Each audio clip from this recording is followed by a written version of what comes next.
Hello students.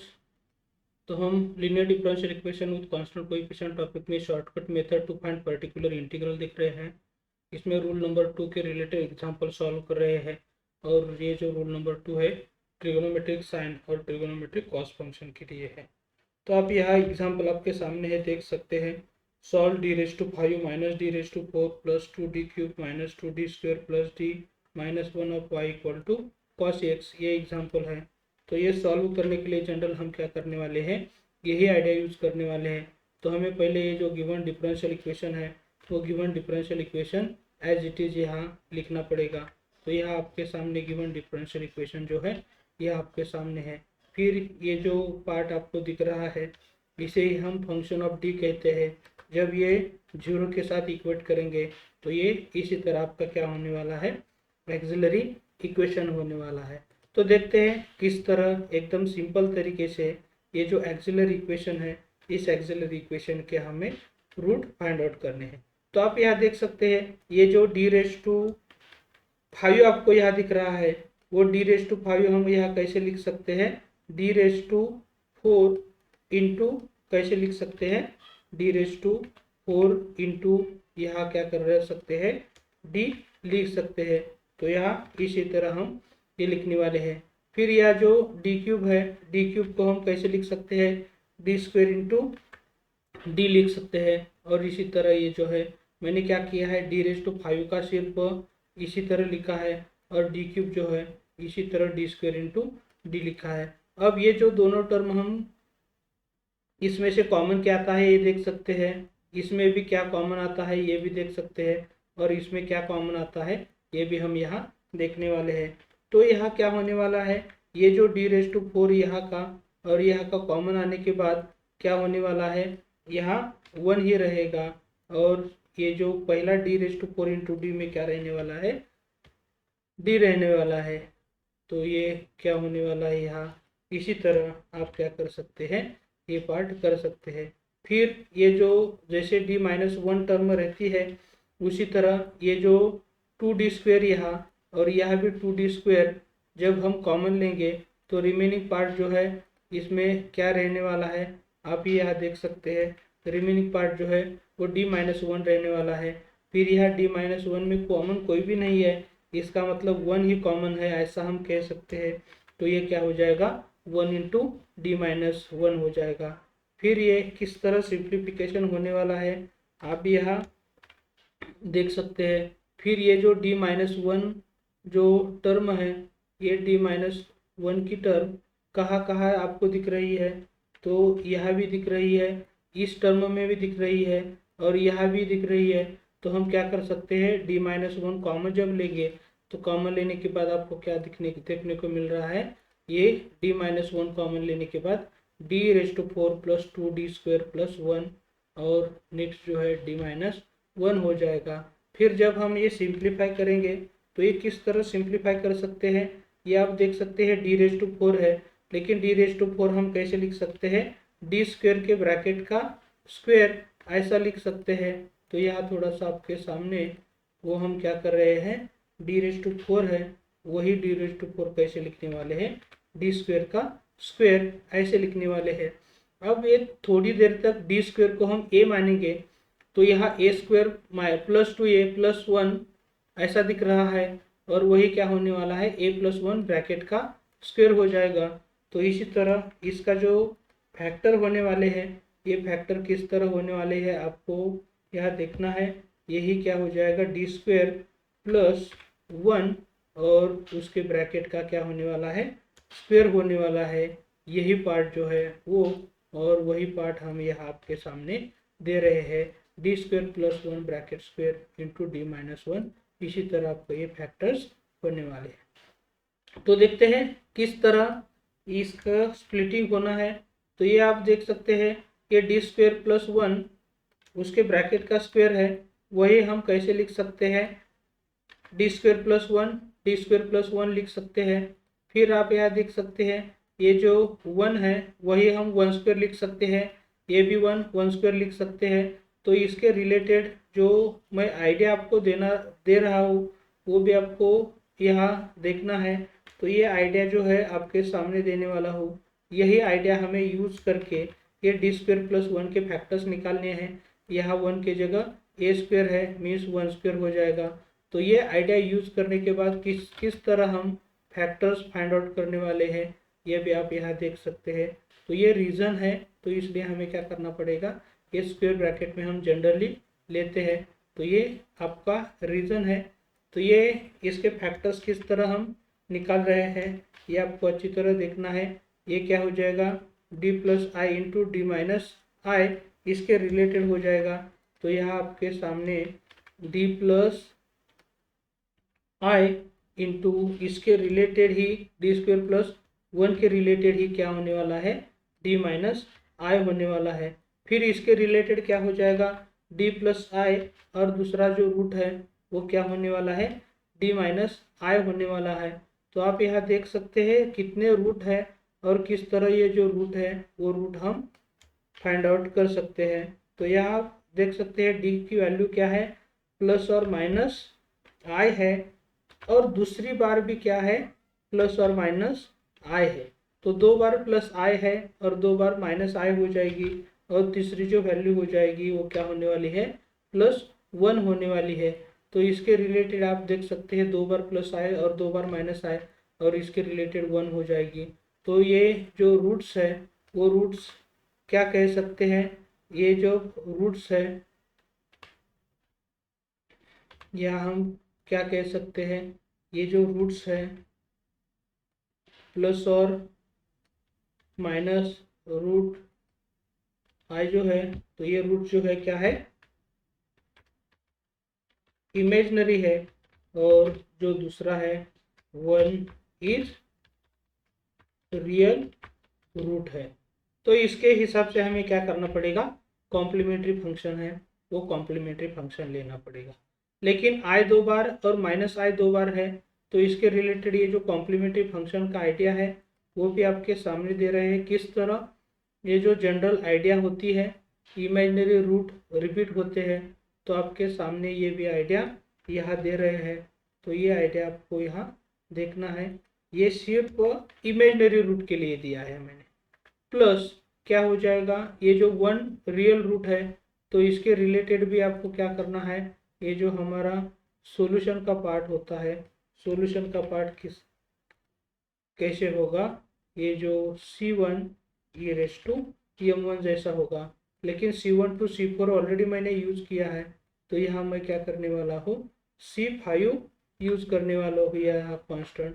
तो इसी तरह आपका ये जो कॉम्प्लीमेंट्री फंक्शन है जनरल में इस तरह कॉम्प्लीमेंट्री फंक्शन होने वाला है।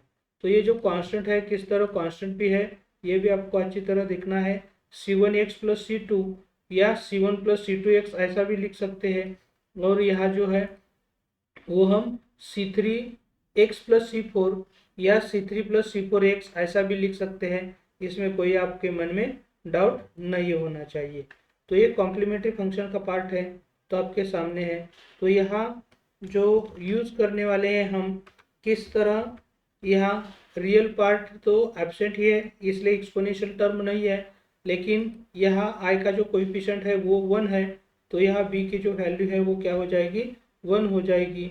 तो यहाँ आप देख सकते हैं किस तरह हम ये इमेजिनरी रूट रिपीटेड हुए हैं इसके रिलेटेड ये कॉम्प्लीमेंट्री फंक्शन का पार्ट, और जब यहाँ 1 जो रियल रूट है तो m1 की जगह क्या हो जाएगा, 1 हो जाएगा। लेकिन 1 हम नहीं लिखते हैं तो भी चलता है। तो इसी तरह आपका ये कॉम्प्लीमेंट्री फंक्शन होने वाला है। फिर पर्टिकुलर इंटीग्रल जो है वो क्या होने वाला है, 1/f(d) into x of x. तो यहाँ आप देख सकते हैं 1/f(d) जो है वो इसी तरह हो जाएगा। अब थोड़ा सा ये जो f(d) को हम क्या लेना है हमें, ये जो पार्ट है आपका f(d) का पार्ट है, तो ये पार्ट हमें इसी तरह लिखना है। लेकिन राइट हैंड साइड में कौन सा फंक्शन है, वो cos x फंक्शन है। तो यहाँ cos x फंक्शन हम यहाँ लिख रहे हैं। तो इसी तरह आपको ये पार्ट करना है। लेकिन एक cos की वैल्यू पुट करने के लिए हमारे पास d स्क्वायर के टर्म होने चाहिए, तो ही हम ये जो डी स्क्वेयर का रिप्लेसमेंट माइनस ए स्क्वेयर के साथ कर सकते हैं। यहाँ आप देख सकते हैं ये जो पार्ट है ये d⁵5 ये हम कैसे लिख सकते हैं, डी स्क्वेयर फिर दूसरा एक डी स्क्वेयर, तो D square into D square हम थोड़ा सा ज़्यादा सिंप्लीफाई कर रहे हैं, इंटू क्या लिखना पड़ेगा, डी लिखना पड़ेगा, तो ही ये क्या होने वाला है, d⁵5 होने वाला है। तो आप यहाँ अच्छी तरह देखना है। d⁴ जो है, d⁴ हम कैसे लिख सकते हैं, D square into D square ऐसा लिख सकते हैं, तो यहाँ इसी तरह हो जाएगा। और ये d³ है वही क्या होने वाला है, डी स्क्वेयर इंटू क्या हो जाएगा, डी हो जाएगा। तो ये इसी तरह हमें क्या करना है, d³ का स्प्लिटिंग करना है, क्योंकि यहाँ जो रिप्लेसमेंट होता है वो सिर्फ डी स्क्वेयर के जगह होता है माइनस ऑफ ए स्क्वेयर। तो यहाँ आप देख सकते हैं माइनस ऑफ ए स्क्वेयर करना है, लेकिन ये जो x का कोएफिशिएंट है ये कॉस के एंगल में तो 1 ही है, तो यह क्या हो जाएगा, माइनस ऑफ 1 स्क्वेयर के साथ यहाँ रिप्लेसमेंट करना पड़ेगा। लेकिन माइनस तो सर्कुलर फंक्शन साइन और कॉस में रहता ही है, और 1 का स्क्वायर क्या हो जाएगा, 1 हो जाएगा। तो मुझे जो रिप्लेसमेंट करना है डी स्क्वेयर का रिप्लेसमेंट -1 के साथ करना है। तो ये जो आपका पर्टिकुलर इंटीग्रल होने वाला है, तो किस तरह आपका पर्टिकुलर इंटीग्रल होता है आप यहाँ देख सकते हैं। ये जो है पर्टिकुलर इंटीग्रल का ही पार्ट है, तो यहाँ मैंने पी लिखा है। आप यहाँ देख सकते हैं डी स्क्वेयर के जगह मुझे क्या करना है, -1 लिखना है। तो ये जो डी स्क्वेयर है इसके जगह मुझे -1 लिखना है। फिर क्या करना पड़ेगा, ये जो फिर दूसरा डी स्क्वेयर है इस डी स्क्वेयर के जगह भी मुझे क्या करना पड़ेगा, -1 पुट करना पड़ेगा। यहाँ भी ये डी स्क्वेयर है इसके जगह -1 पुट करना पड़ेगा। यहाँ डी स्क्वेयर के जगह -1 पुट करना पड़ेगा। ये जो डी स्क्वेयर है इसके जगह -1 पुट करना पड़ेगा। इसके जगह भी मुझे क्या करना पड़ेगा, -1 पुट करना पड़ेगा। तो इसी तरह आपको डी स्क्वेयर के जगह सिर्फ क्या करना है, -1 पुट करना है। ये आपको अच्छी तरह समझना होगा, तो ही ये एग्जाम्पल हम इजीली सॉल्व कर सकते हैं। तो देखते हैं किस तरह इसका सिंप्लीफिकेशन होने वाला है। तो इसका सिंप्लीफिकेशन जो होगा -1 इंटू -1 + 1 हो जाएगा, तो यहाँ सिर्फ डी रहेगा। फिर यहाँ -1 इंटू -1 + 1 हो जाएगा। फिर यहाँ 2 इंटू -1 जो है यह क्या होने वाला है, -2d होने वाला है। तो यहाँ माइनस हम यहाँ ले रहे हैं। फिर 2 इंटू -1 ये -2 हो जाएगा, लेकिन उससे पहले माइनस है तो ये क्या होने वाला है, +2 होने वाला है। तो ये जो पार्ट है हम ज़रा सिंप्लीफाई कर रहे हैं, +2 हो जाएगा। और इसी तरह ये जो है ये सिंप्लीफिकेशन हमारा होने वाला है। तो ये इसी तरह आपको अच्छी तरह ये जो सिंप्लीफिकेशन है ये सिंप्लीफिकेशन करना पड़ेगा। फिर और थोड़ा सा सिंप्लीफाई करने की कोशिश करते हैं, तो देखते हैं क्या हो जाएगा। यहाँ आप देख सकते हैं ये जो d है यहाँ -2d है और यहाँ +d है, तो ये सब क्या हो जाएंगे, एक दूसरे के लिए कैंसिल हो जाएंगे। और यहाँ क्या होने वाला है, ये प्लस ऑफ माइनस, तो यहाँ क्या होने वाला है, फिर यह +2 और -2 क्या होने वाला है, 0 होने वाला है। तो यहाँ आप देख सकते हैं कौन सी केस यहाँ अराइज हो रही है। तो ये पार्ट आपको अच्छी तरह देखना होगा, अच्छी तरह समझना होगा। तो ये जो पार्ट है वो क्या है, केस ऑफ फेल्योर का कंसेप्ट है। तो जब केस ऑफ फेल्योर है तो ये हमारे समझने के लिए मैंने यहाँ इसी तरह लिखा था। तो फिर मुझे क्या करना पड़ेगा, यहाँ इस स्टेप में आना है और इस स्टेप में क्या करना है वो भी आप आपको अच्छी तरह समझाने वाले हैं। तो यहाँ क्या करना है, मुझे ये जो डिनोमिनेटर है इस डिनोमिनेटर का derivative with respect to D निकालना पड़ेगा। तो ये d⁵5 है, उसका डेरिवेटिव क्या होने वाला है, 5 सामने आ जाएगा। तो ये 5 इंटू ये जो पावर 5 है ये क्या हो जाएगी, एक कम हो जाएगी। फिर ये क्या होने वाला है, 4 इंटू यह जो पावर है क्यूब हो जाएगा। अब ये पहला 2 है और ये डेरिवेटिव लेने के बाद 3 हो जाएगा। तो 2 इंटू 3 यहाँ क्या होने वाला है, 6 होने वाला है। और लेकिन ये जो पावर है वो क्या हो जाएगा, 2 हो जाएगा। फिर ये जो d² है डी स्क्वायर का डेरिवेटिव 2d हो जाएगा, और ये पहला 2, तो 2 इंटू 2 क्या होने वाला है, 4 होने वाला है। तो यह क्या हो जाएगा, 4d हो जाएगा। तो इसी तरह ये हम ले रहे हैं। फिर d का डेरिवेटिव 1 होता है, और ये जो 1 कांस्टेंट है उसका डेरिवेटिव 0 होता है, लेकिन हम क्या करेंगे, इसको इग्नोर करेंगे। अब जब एक बार डेरिवेटिव लेते हैं तो ये जो इंडिपेंडेंट वेरिएबल यहाँ x है, वही इंडिपेंडेंट वेरिएबल x कहाँ आने वाला है, न्यूमरेटर में आने वाला है। तो ये 1 इंटू एक्स क्या हो जाएगा, x हो जाएगा। इसी तरह आपको ये करना है।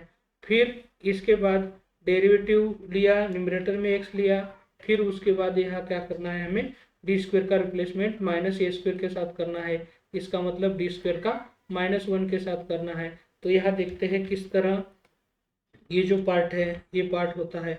आप यहाँ देख सकते हैं, जैसे कि मैंने d⁴ में डी स्क्वायर लिखा था, और ये -1 आया था। उसी तरह यहाँ d⁴ का क्या होने वाला है, सॉरी यहाँ ये क्या होने वाला है, इंटू 1 ही लिख रहे हैं, क्योंकि 2 बार -1 आने वाला है। यहाँ क्या होने वाला है आप देख सकते हैं, एक डी स्क्वायर है उसकी वैल्यू -1, और रिमेनिंग क्या होने वाला है, एक डी बचेगा। तो यहाँ क्या होने वाला है, डी स्क्वायर की जगह हम क्या लिखते हैं, -1 लिखने वाले हैं। यहाँ जनरली क्या लिखना पड़ेगा, -1 लिखना पड़ेगा, और रिमेनिंग जो डी है वही यहाँ लेना पड़ेगा।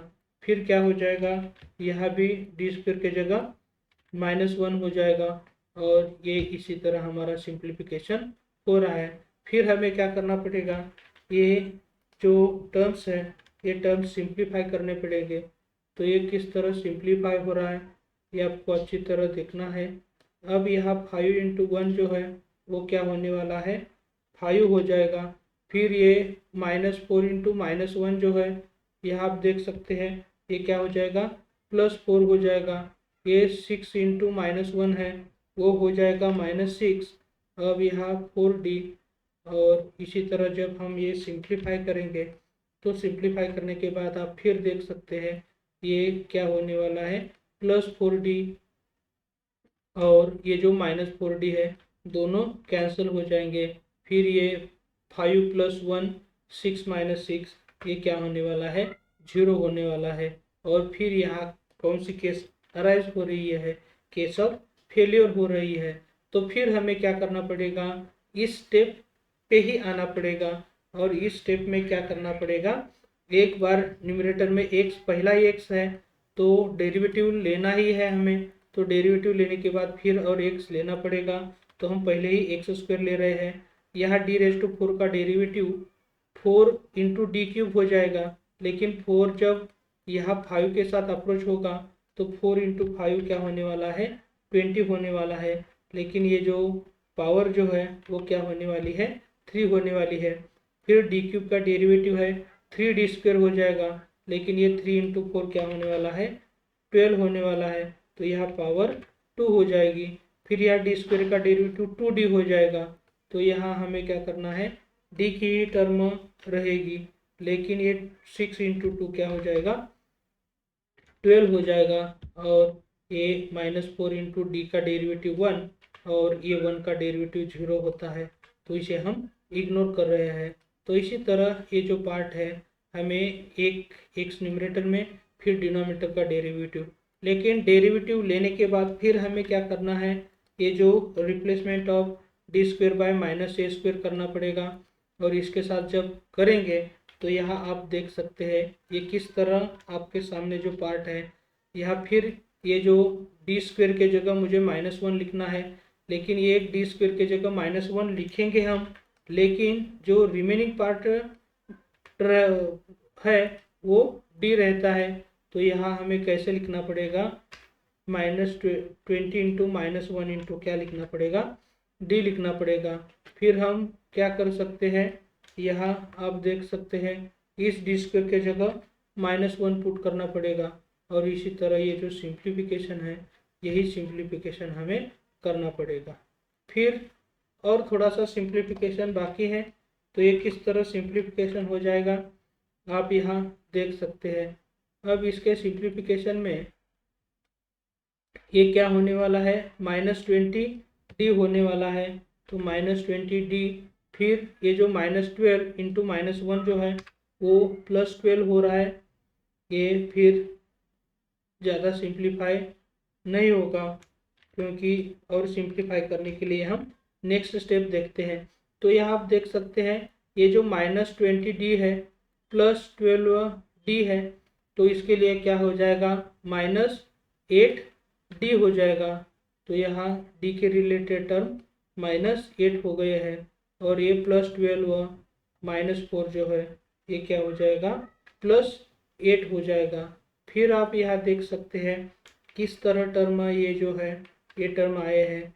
यहाँ हम क्या कर सकते हैं, -8 को कॉमन ले सकते हैं। तो यहाँ हम आपके सामने ये जो -8 है कॉमन लेंगे, तो ये -8 कॉमन लेने के बाद आपका ये जो होने वाला है d-1 टर्म होने वाली है, और ये जो -8 आया है और 1/8 आया है, तो यहाँ डिनोमिनेटर में 8 आया है कॉमन, लेकिन ये जो न्यूमरेटर का x² है वही x² का यहाँ लिखते हैं, हम यहाँ लिखते हैं, तो यहाँ सिर्फ 1 देते हैं। तो ये जो टर्म कैसे मैंने सिंप्लीफाई करनी की है आपको अच्छी तरह देखना है। फिर आपको क्या करना है, ये कॉस फंक्शन है, इसलिए मेरे पास रिप्लेसमेंट ऑफ d² बाय यहाँ रिप्लेसमेंट ऑफ d² का ही करना पड़ता है। तो यहाँ d² की टर्म नहीं है प्रेजेंट, इसलिए हमें क्या करना पड़ेगा, ये जो d-1 जैसी टर्म है, तो d-1 जैसी टर्म के लिए क्या करना है, d+1 जैसे टर्म से मल्टीप्लाई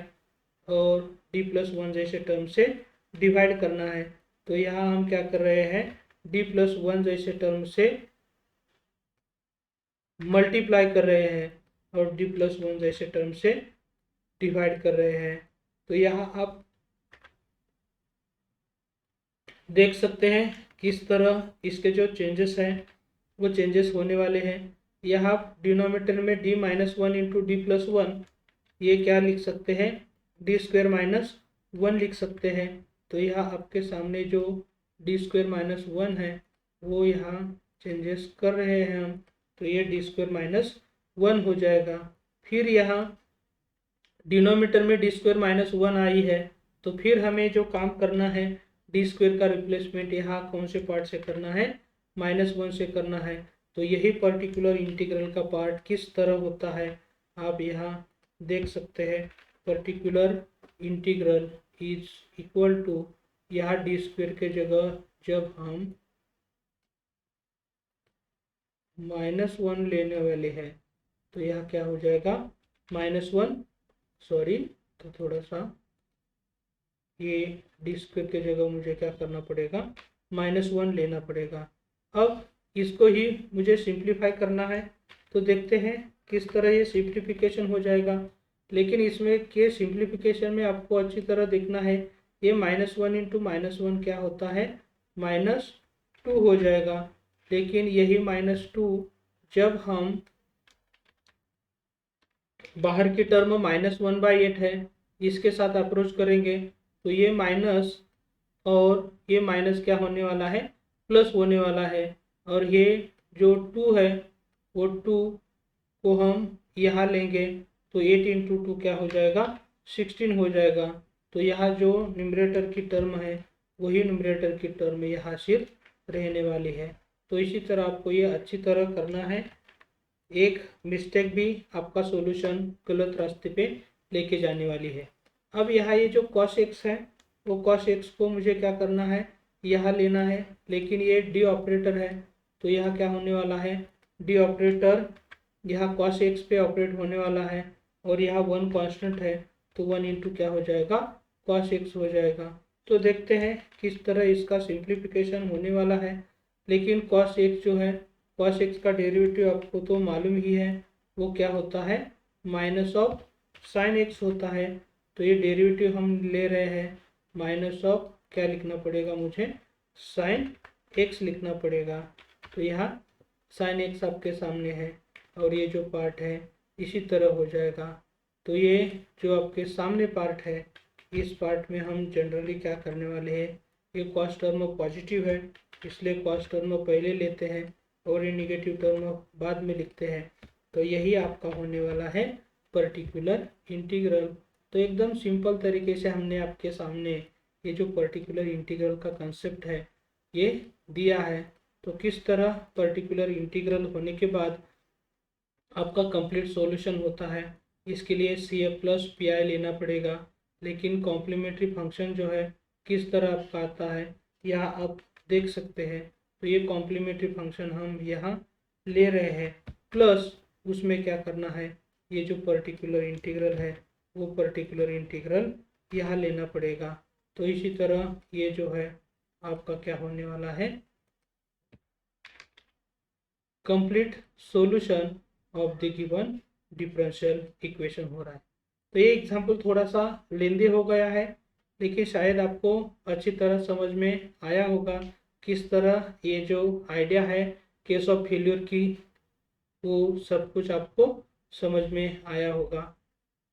तो ये इसी तरह हमें सॉल्व करना है।